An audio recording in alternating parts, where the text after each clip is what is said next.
સુરત ડીજીવીસીએલના અધિકારીઓ Nirav Desai, SR Shah, HR head Hinaben Chaudhary અને વડોદ પેટા વિભાગના નાયબ ઇજનેર એનએમ પરમાર દ્વારા ડીજીવીસીએલમાં નોકરી કરતી અનુસૂચિત જનજાતિ અને અનુસૂચિત જાતિની સમાજની બહેનોને ખોટી રીતે હેરાન પરેશાન કરાતા રાષ્ટ્રીય દલિત અધિકાર મંચ દ્વારા કલેક્ટરને આવેદનપત્ર અપાયું હતું। રાષ્ટ્રીય દલિત અધિકાર મંચના માવજી સરવૈયાએ જણાવ્યું હતું કે નામ વગર અરજીઓના નિવેદનો લેવાના બહાને મહિલાઓને માનસિક ત્રાસ ડીજીવીસીએલમાં આપવામાં આવી રહ્યું છે। એસઆર શાહ, નીરવ દેસાઈ અને એનએમ પરમાર ઓફિસ ટાઈમ પૂરો થયા બાદ સાંજના 6:30 બાદ જમણવારની પાર્ટી ઓફિસમાં રાખે છે। તેમાં મહિલા કર્મચારીઓની હાજરી આપવા દબાણ કરવામાં આવે છે અને કોઈ કામથી પાર્ટીમાં હાજર નહીં રહેલા મહિલા કર્મચારીઓના ઘરે ટિફિન આપવાના બહાને માનસિક ત્રાસ અપાય છે।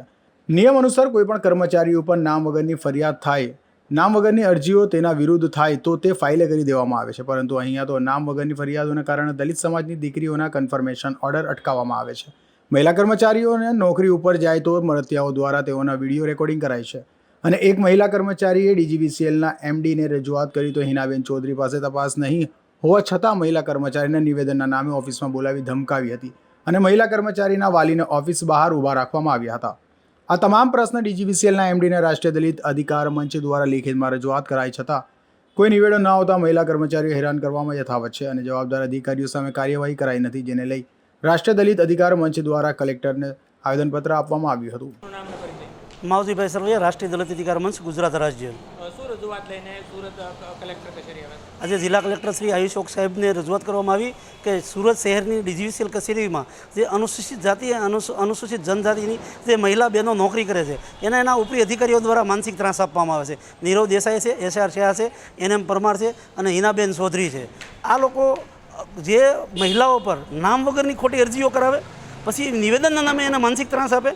કોરોનાની અંદર તમામ મહિલાઓ પોતાના વિસ્તારમાં હાજર હતી, ઓફિસમાં એની હાજરી પુરાય, એનો પગાર બિલ બને, પણ એની રજા મંજૂર થાય, પણ અનુસૂચિત જાતિની જાતિની છોકરીની રજા પણ મંજૂર ન થાય, એમના કન્ફર્મેશન ઓર્ડર પણ ન મળે, એક જાતિવાદ રાખીને માનસિક ત્રાસ આપે। ઓફિસમાં એનએમ પરમાર જે છે એ વડોદ ઓફિસમાં 5 વાગ્યા પછી પાર્ટી કરે, જમણવાર રાખે અને જે મહિલાઓને કે તમારે ફરજિયાત હાજર રહેવાનું, જે મહિલા હાજર ન રહે એના ઘરે ટિફિન આપવા જાય। આ કોનો નિયમ છે? મહિલાઓને માનસિક ત્રાસ આપે, રજૂઆત કરે તો પણ મહિલાઓને પણ ત્રાસ આપે। આ બાબતે અમે માનનીય જિલ્લા કલેક્ટરશ્રીને રજૂઆત કરી છે, આ બાબતે એમડી સાહેબને પણ રજૂઆત કરી છે। આગામી દિવસોમાં જો કોઈ નિર્ણય નહીં આવે તો રાષ્ટ્રીય દલિત અધિકાર મંચ દ્વારા ગુજરાતમાં આંદોલન કરવામાં આવશે।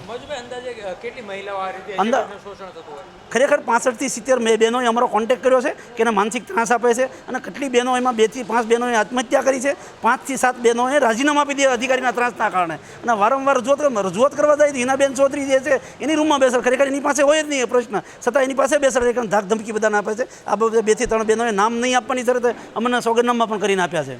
રાષ્ટ્રીય દલિત અધિકાર મંચના સહકન્વીનર માવજી સરવૈયાએ આગામી દિવસોમાં ન્યાય નહીં મળે તો આંદોલનની ચીમકી ઉચ્ચારી છે। કેમેરામેન હર્ષદ શેઠા સાથે અઝર કુરેશી।